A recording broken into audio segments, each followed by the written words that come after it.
오늘은 성령이 하나 되게 하신 것을 힘써 지키라 라는 제목으로 하나님의 말씀을 증거하도록 하겠습니다. 교회의 본질은 하나됨입니다. 교회는 그리스도의 몸이기 때문에 하나됨은 교회가 교회되는 가장 중요한 요소입니다. 여러분 한번 생각해 보십시오. 만약에 어떤 한 교회가 있는데 좋은 건물도 있고 또 많은 이렇게 성도님들도 계시는 겁니다. 또 이 교회 예배를 보니까 정말로 멋있는 예배를 드리고 또 프로그램도 많이 다양하게 이렇게 준비가 되어서 성도들의 이제 구미에 맞게끔 이렇게 준비가 되어 있는 겁니다. 그런데 보세요. 하나됨이 없는 거예요. 이 교회에 하나됨이 없이 만약에 분쟁과 분리가 가득하다라고 한다면 여러분 어떻게 되겠습니까? 사실상 그런 교회는 더 이상 성경이 말하는 교회는 아닌 것입니다.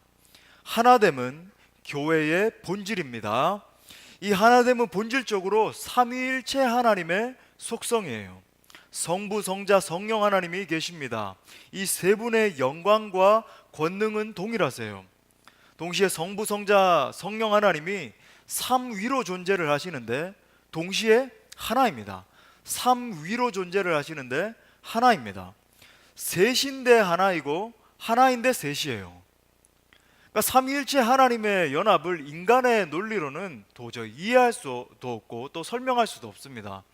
그러니까 양태론이라 그러는데 어떤 분들은 이렇게 설명을 해요. 뭐 동전의 양면과 같은 것이다. 뭐 앞면이 나오면 하나님이고 뒷면이 나오면 예수님이고, 또 어떤 분들은 뭐 고체 상태, 액체 상태, 기체 상태와 같다. 뭐 이렇게도 표현을 하지만 여러분 다 맞지 않습니다. 사실상 지구상에는 삼위일체 하나님을 이해할 수 있는 어떤 논리도 어떠한 뭐 증거도 존재하지 않습니다. 그래서 여러분 이것을 영적 신비라고 이야기를 하는 거예요.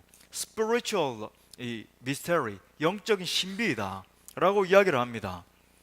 우리가 삼위일체 하나님을 머리로는 이해할 수 없어요. 논리로도 판단할 수 없고 이해할 수 없지만 하나된 모습을 이렇게 그려볼 수는 있을 것 같아요. 성부, 성자, 성령 이 세 분은 서로를 깊이 아시고 또 깊이 교제하시고 깊이 사랑하십니다. 세 분은 이 서로가 서로를 영화롭게 하세요. 그냥 존재하는 게 아니라 서로가 서로를 영화롭게 하시는 겁니다. 서로 높이고 서로 세우십니다. 이 삼위 안에서 완전한 사랑이 있는 거예요. 이 세상에서는 볼 수 없는 완전한 사랑이 삼위 안에 존재하십니다.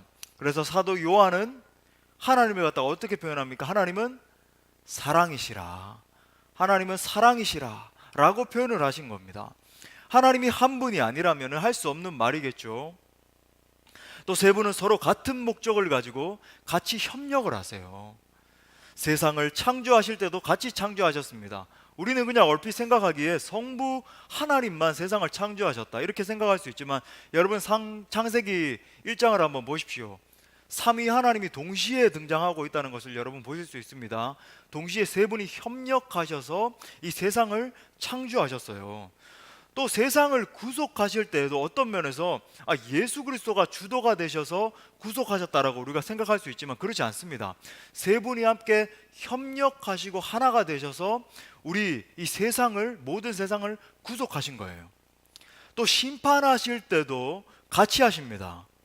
그런데 여러분 각기 역할이 달라요. 이 세 분이 존재하시고 세 분이 역사하셔서 구속도 이루시고 뭐 여러 가지 사역을 하시는데 역할이 달라요. 아버지는 좀 신학적이라서 이렇게 좀 복잡할 수 있는데 간단하게 표현해 볼게요. 아버지는 계획을 하시고 아들은 나타내 보이시고 성령은 실행하십니다. 자, 다시 다른 말로 하면 아버지는 보내시고 이제 여러 가지 이제 신조 같은 데 보면은 proceeding 그러는데 하나님에게서 이제 나오시고 발출되시고 보내시는 거예요. 아들은 이 구속을 실행하시고 또 성령은 우리에게 적용하십니다. 성령이 적용하시는 거예요. 자, 이 삼위일체 하나님의 하나됨이 가정과 교회의 원형입니다. 삼위일체 하나님의 하나됨이 가정과 교회의 원형이 된다라고 하는 거예요. 자, 부부가 하나가 되어서 서로 사랑하고 교제합니다. 그렇죠? 서로 하나가 되어서 사랑하고 교제하고 아껴주고 서로 세워주고 그렇게 하는 겁니다. 같은 목적을 가지고 협력하는 거예요. 가정을 세워서 가정을 통해서 이 땅 가운데 하나님 나라를 드러내 보여주는 거죠. 그렇게 협력을 하는 겁니다. 물론 남편과 아내가 각각 가지고 있는 역할은 달라요. 물론 이제는 뭐 이제 마지막 때가 되다 보니까 서로의 막 주장을 하고 서로의 역할을 강조하다 보니까 막 뒤죽박죽이 됐습니다만은, 원래 가지고 있는 역할이 다르지만 서로 협력합니다. 완전한 사랑으로 연합이 돼 있어요. 그래서 예수님이 이 가정에 대해서 이렇게 말씀을 하셨죠. 마가복음 10장 7절부터 9절에 보니까 예수님 직접 말씀하셨습니다. 이러므로 사람이 그 부모를 떠나야 되는 거예요. 정서적으로 떠나야 하나 될 수 있습니다. 그 둘이 한 몸이 될지니라. 이런즉 이제 둘이 아니고 한 몸이니 그러므로 하나님이 짝지어 주신 것을 사람이 나누지 못할지니라 하시더라. 제가 이렇게 주례를 할 때 첫 번째 커플이 될 커플이 누가 될까요? 이 말씀을 준비하는데 궁금하더라고요. 제가 이렇게 주례를 할 때에 누가 첫 번째 커플이 될 것인가? 여러분, 이렇게 삼위일체 하나님처럼 여러분 보세요. 하나됨이 가정의 본질이에요. 그냥 이렇게 남녀가 만나서 뭐 애 낳고 살고 이런 게 아니라 정말 하나됨이 가정의 본질이라고 하는 겁니다. 두 존재가 하나가 되는 거예요. 자, 근데 교회도 마찬가지입니다. 교회도 마찬가지예요.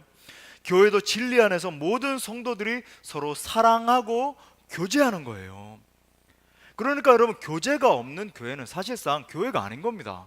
그런 교회는 교회가 있을 수 없는 거예요, 본질적으로.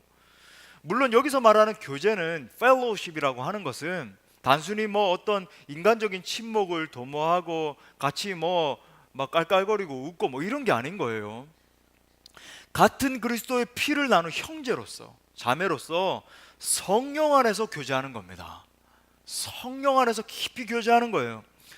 그러니까 여러분 많이 보는 거죠. 여러분 보세요. 교회를 세워나갈 때 단순히 뭐 운동도 하고 뭐 여러 가지 중요합니다. 뭐 그런 것도 필요해요. 근데 필요하지 않는다는 게 아니라 여러분 그런 것에만 집중하고, 여러분 뭐 청년 공동체에서 모여서 우리가 가정교회별로 모여서 피자나 날마다 먹고 그죠?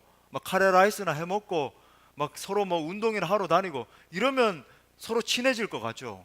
여러분 이런 것도 필요하지만 굉장히 단편적이 돼요. 성령 안에서 깊이 정말 기도하고 말씀하고 서로 중보기도 하면서 막 병든 자를 손을 얹고 기도하고 그죠? 잘 되지 않더라도 이제 처음 시작을 했으니까 좀 어색할 수 있지만 나가서 전도하면서 전도의 기쁨을 누리고 같이 간증을 나누고 또 여러 가지 어려운 상황 가운데 놓였을 때 기도함으로 극복해 나가고, 여러분 이런 성령 안에서의 교제가 있을 때 참다운 공동체가 세워져 나갈 수 있는 겁니다. 여러분 다양한 사람들이 모였는데 같은 목적을 가지고 협력하는 거예요. 신기하지 않아요? 다양한 사람들이 모였는데 같은 목적이 있는 겁니다. 각자 성격이 다르죠. 여러분 이 가운데 같은 성격을 가지고 있는 사람은 단 한 명도 없어요. 어떤 시체는 저는 A형이기 때문에, 저는 B형이기 때문에, 저는 무슨 형일까요? 안 가르쳐 드립니다.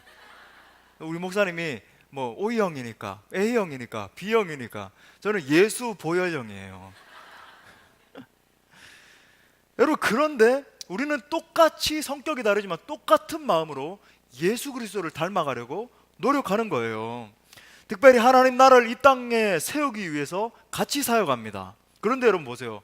각각 역할이 다른 거예요. 저처럼 설교하는 사람도 있고, 또 가정교회를 세우기 위해서 사역하시는 분들도 계시고, 또 부엌에서 날이면 날마다 이렇게 맛있는 요리로, 참 우리 수원 농부교회 와서 은혜를 받는 게 얼마나 음식이 맛있는지 날마다, 그리고 날마다 다른 요리를 하세요. 그죠? 얼마나 창조적인지 몰라요. 여러분 이 요리도 굉장히 창조적인 거잖아요. 그렇게 섬기는 지체들도 있습니다. 또 주일학교에서 우리 아이들을 끌어안고 날마다 이들을 예수 그리스도의 제자로 세우기 위해서 고군분투하면서 사역하시는 분들도 계십니다. 또 오늘도 이렇게 비가 추적추적 내리는데도 불구하고 저 주차장에 서서 양복이 다 젖고 이렇게 하는데도 불구하고 안내하고 주차 요원으로 이렇게 섬기시는 귀한 분들도 계십니다. 각자의 역할은 다른데, 그런데 여러분 한 몸이에요. 한 바디입니다. 한 몸이에요. 그리스도의 몸 안에서 서로 유기적으로 연합하고 연결되어서 하나인 겁니다. 삼위일체 하나님이 하나이신 것처럼 하나됨이 교회의 본질이고 목표점인 것입니다. 그래서 여러분 오늘은 어떻게 하면 우리 교회가 더 하나 될 수 있는가에 대해서 이제 세 가지로 상고하면서 은혜를 나누겠습니다. 자, 첫 번째, 교회가 하나 되는 비결 첫 번째는 한번 따라해 봅시다. 성령이 하나 되게 하신 것을 믿어야 된다. 예, 본문 3절 말씀 보세요. 이렇게 말합니다. 한번 다 같이 읽어볼까요? 시작. 평안에 매는 줄로 성령이 하나 되게 하신 것을 힘써 지키라. 아멘. 지금 바울이 이미 교회를 하나 되게 하셨다라고 말하죠. 이미 교회가 하나 됐다라고 말합니다. 누가 하나 되게 됐다라고, 하나 되게 만들었다라고 합니까? 성령 하나님이 우리 교회를 하나 되게 하셨다라는 거예요. 여러분, 교회가 하나 되는 출발점은 모든 성도가 이 말씀을 믿어야 됩니다. 모든 성도가 이 말씀 믿어야 돼요. 이미 성령이 교회를 하나 되게 하셨습니다. 여러분, 이 사실을 믿으셔야 됩니다. 여러분, 우리 힘으로는 절대 하나 될 수 없어요. 우리 힘으로는 절대 하나 될 수 없어요. 오직 성령께서 하나 되게 하신 것을 지키는 수밖에 없습니다. 여러분, 세상의 많은 조직과 기관들을 생각해 보세요. 여러분, 그들 가운데 하나 되는 조직과 어떤 모임이 있습니까? 여러분, 세상에 보면요, 단편적으로 어떤 이익을 창출하기 위해서, 뭐 돈을 많이 벌어보기 위해서 잠깐 하나 되는 조직이 있을 수 있어요. 아니면 요즘 정말 뭐 떠들썩한데, 여러분, 어떤 정치적인 목적을 위해서 잠깐 하나 되는 것처럼 보이는 것도 있습니다. 여러분, 그런데 여러분 보세요. 하나같이 그런 조직과 모임은 일시적으로 하나 되는 거예요. 금방 조금만 맞지 않으면 흩어지고 싸우고 토라지고 돌아서고, 그죠? 금방 상대방을 비난하고 뭐 그러는 거예요. 오직 그리스도의 교회와 가정만 하나 될 수 있습니다. 이것이 그리스도가 피값 주고 사신 교회의 본래 모습이에요. 여러분, 정말 인사이트풀한 이 통찰력을 주는 본문이 있는데, 열왕기상 6장 7절 말씀 우리 다 같이 또 읽어보겠습니다. 자, 초스피드로. 자, 시작. 이 성전은 건축할 때에 건축하였으므로 건축하는 동안에 성전 속에서는 방망이나 도끼나 모든 철 연장 소리가 들리지 아니하였으며. 자, 우리가 잘 아는 이제 솔로몬 왕이 성전을 건축하는 그런 장면입니다. 그때 굉장히 인상적인 장면이 나와요. 뭔가 채석장에서 미리 돌을 다 다듬어 가지고 와서 돌을 썼다는 겁니다. 그래서 성전 주변에 와가지고 이제 성전을 건축할 때에는 실제로 조용했다라고 하는 거예요. 자, 이 구절은 교회가 무엇인지를 보여주는 완벽한 묘사입니다. 무슨 말인가? 한 달 전에 저희 그 바로 밑에 층에서 리모델링 공사를 했어요. 그러니까 그랬던 것 같습니다. 제가 이제 입주하기 전에 리모델링 공사를 했지 않습니까? 그러니까 이제 경쟁 의식을 느꼈던 것 같아요. 그래가지고 이제 아래층에서 우리 집도 이제 한번 더 예쁘게 이제 꾸며보리라 하면서 리모델링 공사를 했던 것 같아요. 그러면서 이제 온갖 소리가 다 들리는 겁니다. 막 하루 종일 드릴 소리, 망치 소리, 웽웽 거리고, 그죠? 뭐 쿵쾅쿵쾅, 뭐 푸샥 떨어지고, 막 그래서 막 성신이가 이제 집에 있다가 막 깜짝깜짝 놀래고 막 그랬어요. 한참 한 2주 정도 그랬던 것 같습니다. 그때 이제 공사 소리가 얼마나 컸는지 몰라요. 그런데 여러분 보세요. 예루살렘 성전은 여러분 한낱 이 리모델링 공사보다도 훨씬 더 큰 성전 공사였는데 소리가 하나도 없어요. 소리가 하나도 없습니다. 분명 나무 자르는 소리, 연장을 나르는 소리, 돌을 쌓아 올리는 그런 소리들이 마구마구 막 이렇게 들려야 되는데 조용했어요. 왜 그랬습니까? 채석장에서 이미 다 자르고 다듬어 와서 성전터에 와서는 이 돌을 그냥 연결만 하면 됐던 거예요. 여러분, 이게 교회입니다. 여러분, 이것이 교회예요. 여러분, 교회는 비록 공사 중이지만 불협화음, 부딪히는 소리가 들려서는 안 됩니다. 교회는 하나됨의 장소예요. 어떻게 그럴 수 있습니까? 예수 그리스도의 십자가 공로 때문에 중생한 새 피조물들이 모인 곳이라서 그렇습니다. 여러분, 옆에 있는 지체들에게 한번 선포하면서 이렇게 고백합시다. 당신은 새 피조물입니다. 이렇게 한번 고백하겠습니다. 여러분, 성령 하나님께서 이미 다듬으셔서 새로운 피조물로 만들어 놓으셨기 때문에 서로 맞아 들어가게 돼 있어요. 여러분, 가끔 이렇게 반응할 수 있습니다. 이제 막 연말이 돼서 이제 막 가정교회를 재편하고 이렇게 새로 이렇게 편성을 할 때는요, 아, 목사님, 정말 이 지체화는 절대로 한 이렇게 가정교회에 포함시켜 주시면 안 됩니다. 제가 그러면 신앙생활 정말 이 지체만 피하면요 잘할 수 있습니다. 충성 봉사하겠습니다. 막 이렇게 하는 지체들이 우리 교회는 없어요. 근데 어느 교회에 이렇게 있더라고요. 그런데 여러분, 근데 사실은요, 이게 왜곡된 진리예요. 왜곡된 말입니다. 왜 그런지 아세요? 원래 우리는 각각 다르지만 이미 성령께서 다 다듬으시고 새로운 피조물로 만드셨기 때문에 본질적으로 우리는 맞아 떨어질 수밖에 없는 지체들이에요. 여러분, 믿으십니까? 여러분, 우리는요 본질적으로 어떤 지체를 만나더라도 사랑하고 감싸주고 이해하고 포용할 수 있습니다. 하나 될 수 있다라고 하는 거예요. 여러분, 그럴 수 있어요. 우리가 회피하기 때문이지. 물론 여러분, 우리 모두는, 여러분, 이 사실은 맞아요. 모두 우리가 다듬어져가는 과정 가운데 있어요. 우리 부족해요. 우리 가운데 부족하지 않은 지체는 아무도 없습니다. 다 성령께서 하나하나 다듬어가고 계시는 과정 가운데 있습니다. 하지만 여러분, 본질적으로 우리 모두는 이미 하나가 되었고 또 더욱더 하나가 될 것입니다.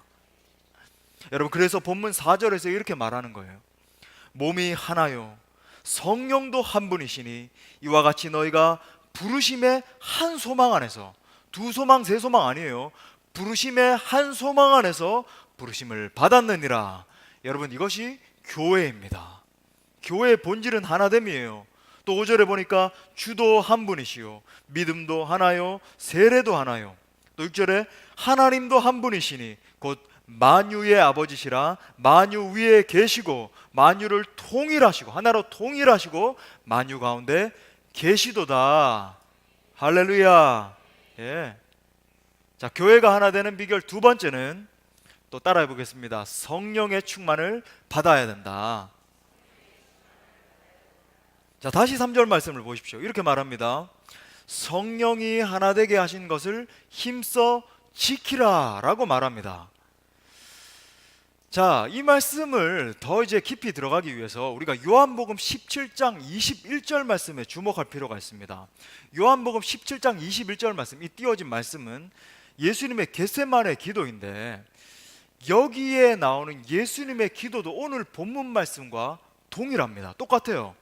한번 다 같이 읽어보겠습니다. 시작. 아버지여, 아버지께서 내 안에, 내가 아버지 안에 있는 것 같이 그들도 다 하나가 되어 우리 안에 있게 하사 세상으로 아버지께서 나를 보내신 것을 믿게 하옵소서. 아멘. 여기서 우리 안에 있게 하사 그랬는데, 우리 안에는 성삼위, 이 삼위 하나님의 그 일치된 하나 안에서 있게 하여 달라라고 하는 거예요. 자, 보세요. 저를 보십시오. 오늘 본문에서는 이미 하나 된 것을 지키라라고 하잖아. 이미 하나 되게 하신 것을 지키라라고 말하고, 지금 방금 읽은 이 사도 이 요한복음에서는요, 왜 여기 예수님이 하나 되게 해달라라고 기도하고 표현을 하고 있습니까? 여러분, 이 차이가 뭐죠?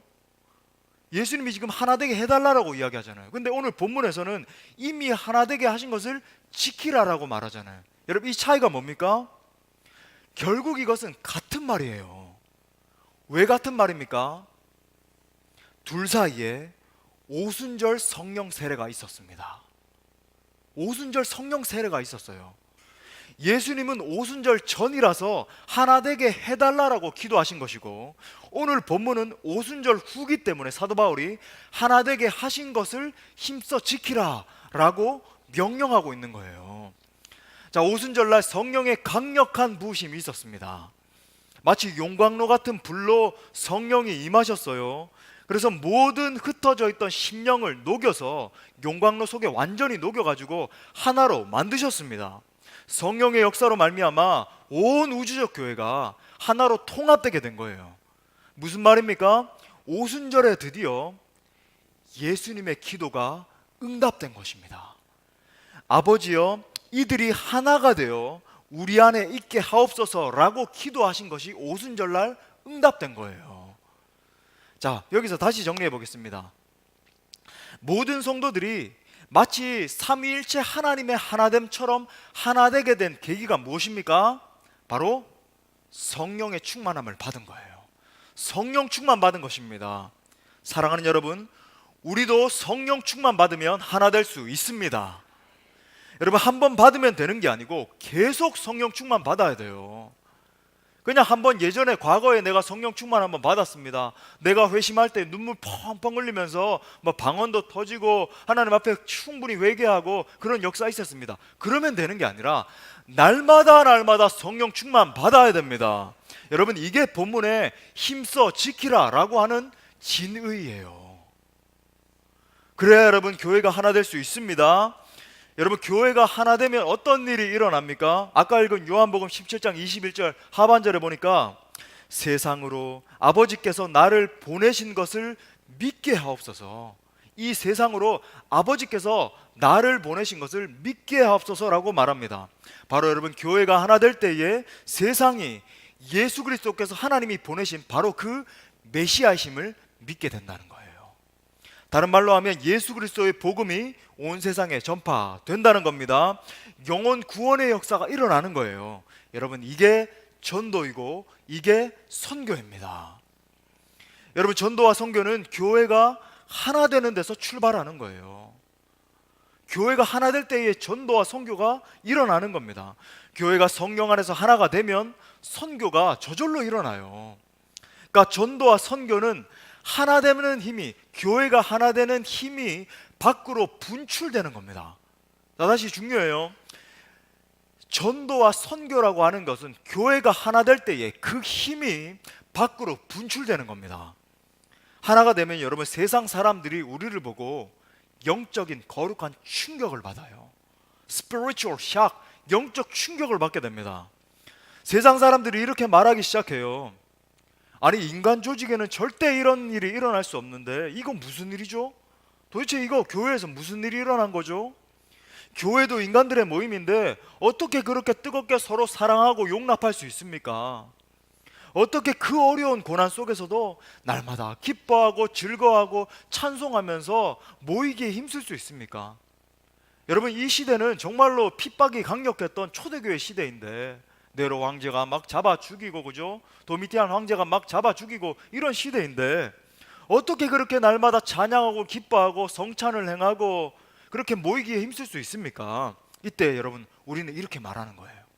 이 모든 것이 우리 속에 계신 성령님이 하시는 겁니다. 성령님이 내 예차, 내 이기심, 내 욕망 다 부수어 주십니다.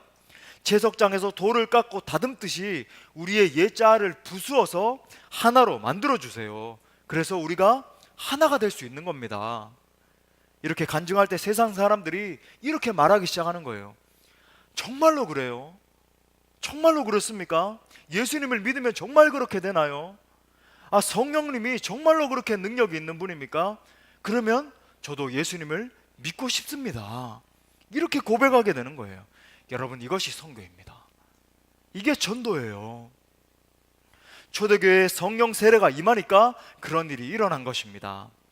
사랑하는 여러분, 성령 충만 받는 것이 하나 되는 비결인 줄 믿습니다. 그러므로 성령이 하나 되게 하신 것을 힘써 지킬 수 있길 바랍니다. 자, 교회가 하나 되는 비결 세 번째는 또 따라해 보겠습니다. 권리 포기. 내 권리를 포기하는 거예요. 자, 2절 말씀에 보니까 이렇게 말합니다. 모든 겸손과 온유로 하고 오래 참음으로 사랑 가운데서 서로 용납하라. 여러분, 이 말을 축약하면 한마디로 예수님을 닮으라는 말이에요. 예수님을 닮으라 라고 하는 말이에요. 여러분, 이것이 바로 1절에서 말하고 있는 부르심에 합당하게 행하는 겁니다. 우리는 예수님을 따라가고 예수님을 닮도록 부르심을 받았습니다. 예수님의 무엇을 닮아야 되는가? 여러분, 중요한 진리예요. 여러분, 기억하셔야 됩니다. 제가 나중에 이것에 대해서 한번 또 깊이 강의하겠습니다. 예수님의 무엇을 닮아야 되는가? 한번 따라합시다. 예수님의 성품과 예수님의 사역을 닮아야 된다. 자, 예수님의 성품과 예수님의 사역을 닮아야 돼요. 자 보세요. 이제 우리 수원동부교회 지체들은 예수님의 무엇을 닮아야 됩니까? 이렇게 누가 물으면은 무조건 탁 나와야 됩니다. 예수님의 성품과 예수님의 사역을 닮아야 됩니다. 이렇게 말해야 되는 거예요. 자, 특별히 여기서 지금 강조되고 있는, 본문에서 강조되고 있는 모든 겸손과 온유, 오래 참음과 사랑은 예수님의 성품을 말하는 거예요. 자, 사역이 아니라 이제 성품을 말하는 겁니다. 우리는 이러한 예수님의 성품을 담도록 부르심을 받았습니다. 자, 여기에 나오는 겸손과 온유, 오래 참음과 사랑을 한마디로 축약하면 권리 포기입니다. 권리 포기예요. 지난 2월에 이제 다룬 바가 있습니다. 기억나시죠? 다뤘지만 예수님의 권리 포기를 가장 잘 보여주는 본문이 빌립보서 2장 5절부터 8절 말씀입니다. 우리 다 같이 한번 읽어보겠습니다. 시작. 너희 안에 이 마음을 품으라. 그는 근본 하나님의 본체시나 하나님과 동등됨을 취할 것으로 여기지 아니하시고 오히려 자기를 비워 종의 형체를 가지사 사람들과 같이 되셨고 사람의 모양으로 나타나사 자기를 낮추시고 죽기까지 복종하셨으니 곧 십자가에 죽으심이라. 그러니까 예수님은 철저히 자기 권리를 포기하셨죠. 오늘 본문에서 볼 수 있는 것처럼 철저하게 포기하셨어요. 하나님의 본체이신, 여러분, 그러니까 하나님의 본체시라는 말은 쉽게 말하면 하나님 그분이세요. 예수님이 하나님의 아들이심과 동시에 하나님 그분이십니다. 그분이 하나님과 동등됨을 버리셨어요. 자기를 비우시고 종의 형체를 입으셨습니다. 사람의 형체를 입으신 거예요. 또 사람이 되셔서도 이 땅에 오셔서 정말 철저하게 자기를 부인하셔서 자기를 낮추셨어요. 그리고 십자가에서 죽기까지 복종하신 겁니다. 뭐 죽기 직전까지 복종하시다가 망설이다가 이제 못 죽겠습니다. 그냥 뭐 충분히 능력으로도 우리 모든 인류 구속하실 수 있었으니까 마귀를 모두 멸하시고 그냥 구속해야 되겠다 하실 수 있었지만 그렇게 하시지 않았던 거예요. 하나님의 뜻에 복종한 겁니다. 십자가에서 죽으신 거예요. 여러분, 이것이 예수 그리스도의 권리 포기입니다. 만약 여러분 생각해 보세요. 예수님이 자기 자신의 권리를 포기하시지 않으셨다면, 예수님이 그냥 뭐 권리를 포기하시다가 중도 하차하셨다면, 여러분, 우리 인류 구원은 없었던 거예요. 우리는 영원히 파멸한 겁니다. 예수님이 자기 자신을 낮추신 방법을 보면 가히 혁명적이라고 할 수 있습니다. 혁명적이에요. 한번 여러분 생각해 보십시오. 여러분이 한번 어떤 가문에서 태어날 수 있는 것을 선택할 수 있었다면 여러분 어떤 가문에서 태어나셨겠습니까? 어떤 가문에서 이제 내가 태어날 수 있는 걸 선택할 수 있는 거예요. 어떤 지체들은 저는 정말 이건희 회장의 가문에서 한번 태어났으면, 그렇죠? 어떤 지체들은 막 대단한 막 학자의 가문에서 막 태어났었으면은 이어룡 교수님의 가문에서, 그죠? 뭐 피터 드러커의 가문에서, 또 어떤 지체들은 정말 뭐 대단한 목사님의 가문에서, 뭐 옥하는 목사님의 가문에서, 하용조 목사님의 가문에서 뭐 그렇게 생각할 수도 있을 것 같아요. 근데 여러분, 우리는 하나님의 계획 가운데 이제 그냥 태어났지만 예수님은 미리 계획하시고 자신이 선택하셔서 태어나셨습니다. 여러분, 이 사실에 대해서 생각해 보신 적 있으세요? 예수님은 미리 계획하셨고 여러분 자신이 예정 가운데 선택하셔서 태어나신 거예요. 자, 마태복음 1장에 보면은 우리가 참 재미없어하는 족보, 그죠? 이 족보를 읽다가 깊은 임재 가운데 빠지기도 하고 막 그러잖아요. 근데 족보가 나오는데 그냥 적힌 게 아니에요. 굉장히 중요한 족보인데, 구약에 정통한 유대인들이 이 족보를 읽으면 여러분 무슨 생각을 하게 될까요? 유대인들은 구약 성경에 능하거든요. 유대인 특별히 랍비들이 이 족보를 읽으면 무슨 생각을 하게 될까요? 특별히 그 족보를 보면 의미심장한 4명의 여성의 이름이 나옵니다. 이 여인들의 이름을 한번 들어보세요. 다말, 라합, 룻, 또 우리아의 아내. 이 여자들, 이제 우리 새로 믿으신 분들 중에서는 이 여인들이 어떤 여인들인지 모르는 분들이 있습니다. 제가 잠시 한번 언급드릴게요. 첫 번째 언급드린 이 다말이 자기 시아버지와 근친 상간에서 낳은 아이가 예수님의 조상입니다. 그러니까 구약 성경 역사에서 가장 비천하고 가장 수치스러운 사건이었어요. 라합은 당시 여리고성에서 가장 유명한 기생이었습니다. 그러니까 오늘날로 따지면 일종의 창녀와 같은 거예요. 룻은 모압 여인인데 여러분, 이 모압 민족 자체가 근친상간을 해가지고 형성된 민족이기 때문에 여러분, 구약에 보면요, 여호와의 회에 들어오지 못한다라고 되어 있어요. 또 우리아의 아내 밧세바는 어떻습니까? 성경이 지금 마태가 성경을 기록을 하면서 다윗의 아내라고 하지 않고 우리아의 아내라고 한 것이 여러분 의미심장한 거예요. 여러분, 그녀는 간음과 살인과 연관된 여자였습니다. 이들 모두는 존재 자체가, 이 존재, 그냥 이름만 들어도 이 존재 자체가 가문의 수치 중에 수치예요.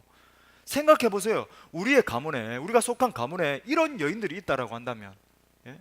우리 어머니 아버지가, 할머니 할아버지가 여러분 이런 여인이라고 한다면 여러분 우리가 얼마나 수치스럽게 여기겠어요. 어디 가서 이름도 못 말하는 거예요.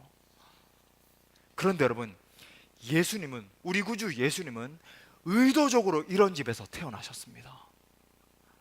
이것이 하나님이신 그분이 자신을 낮추시고 자기 권리를 포기하신 방식이었어요.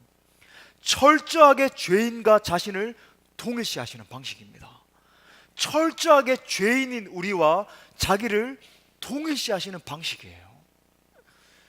또 예수님은 가장 못 사는 동네 나사렛에서 태어나셨죠. 자라나셨죠. 참, 가장 가난한 가정, 요셉과 마리아를 택해서 그 가정에서 태어나셨습니다.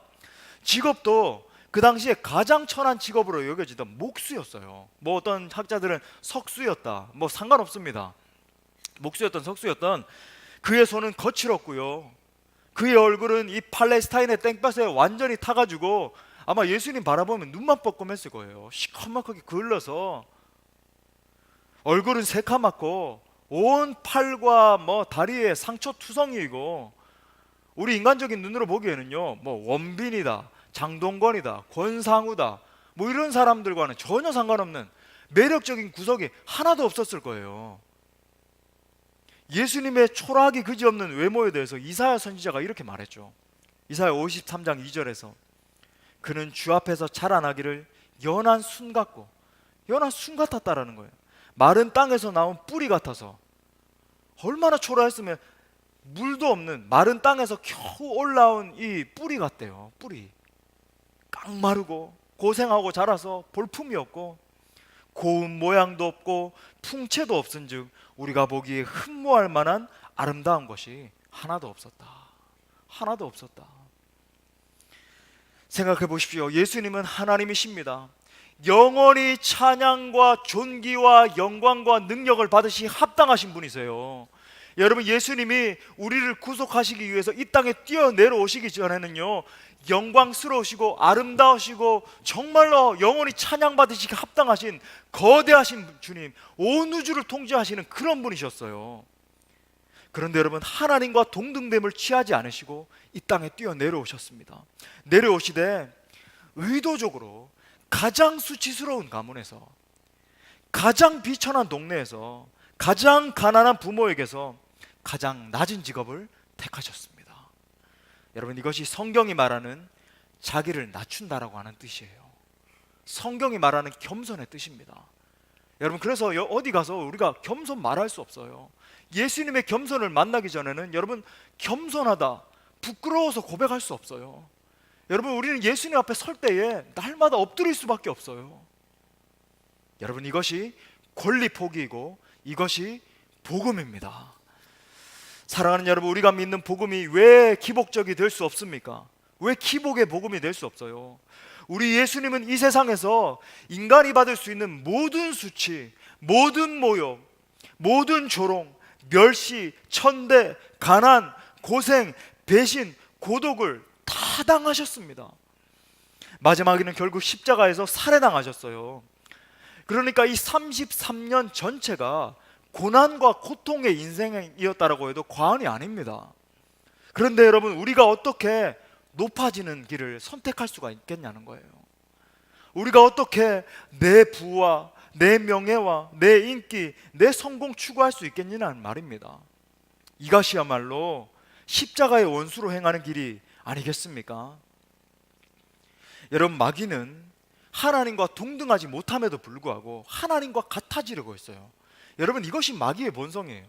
하나님과 동등하지 않은데 하나님처럼 같아지려고 했다. 예수님의 모습과 전혀 다르죠. 자기를 높였습니다. 자기를 하나님의 그 위치까지 올려놓은 거예요. 그래서 하나님과 분리되고 하늘에서 떨어져서 타락했죠. 마찬가지로 여러분, 하나됨을 깨려고 하면, 우리가 이 교회 공동체에 이미 하나되게 하신 것을 깨뜨리려고 하면 어떻게 하면 됩니까?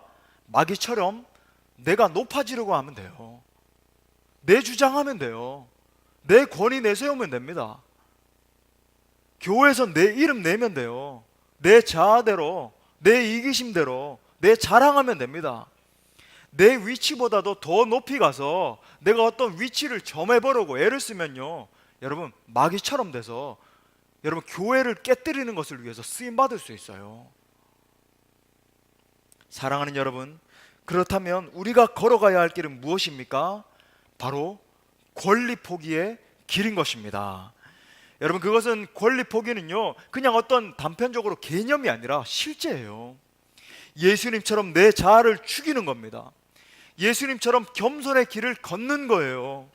바리새인들처럼 교회에서 내 자신을 드러내고, 여러분, 중간에 앉아서 하나님은 선하신 분이십니다, 마치 뒷자리에 앉아서 앞에 나오지도 못하고 가슴을 치면서 주님 저는 죄인입니다 고백했던 그 죄인처럼 나아가는 게 아니라, 마치 바리새인처럼 하나님 높으십니다, 하나님 나의 삶을 통해 영광을 받으시옵소서.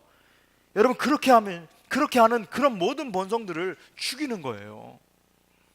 그리스도의 십자가를 바라보면서 나의 생명을 사시기 위해서, 우리를 구속하시기 위해서 죽으신 그 십자가를 철저하게 바라보면서 내 주장, 내 판단, 내 계획, 내 안위, 내 생각 다 포기하는 겁니다. 그리고 철저히 십자가 지고 좁은 길을 걸어가기로 작정하는 거예요. 이것이 교회가 하나 되는 길인 줄 믿습니다. 그래야 성령이 하나 되게 하신 것을 힘써 지킬 수 있는 거예요. 매일매일 예수님처럼 자기 권리를 포기하는 삶을 살 수 있기를 바랍니다. 말씀의 결론을 맺겠습니다. 사랑하는 수원 동부교회 형제 자매 여러분, 교회의 본질은 하나됨입니다. 우리 주님 말씀하세요. 이 시간 말씀하세요. 평안에 매는 줄로 성령이 하나 되게 하신 것을 힘써 지키라. 교회 하나됨의 모델은 삼위일체 하나님입니다. 우리 성부 하나님은 계획하셨습니다. 성자 예수님은 철저하게 자기를 낮추시고 죽기까지 복종하셔서 구속사역을 완성하셨습니다. 성령 하나님은 지금도 성령을 부으셔서 교회가 하나 될 수 있도록 역사하고 계십니다. 이제는 우리 차례입니다. 이제는 우리 차례예요. 어떻게 교회의 하나됨을 지킬 수 있습니까? 우리 힘으로는 할 수 없어요. 성령의 불을 받고 날마다 성령 충만해서 예수 그리스도께서 하신 그대로 따라하면 됩니다. 날마다 더 낮아지고 더 권리 포기하면 되는 것입니다. 성령 충만함을 받아야 되는 목적, 날마다 이 성령 충만함을 받으면서 하나됨을 힘써 지켜야 되는 목적은 뭡니까? 여러분, 우리가 권리 포기할 그 능력을 얻기 위해서예요. 우리가 권리를 포기할 때에 교회가 하나 될 수 있기 때문에 그렇습니다.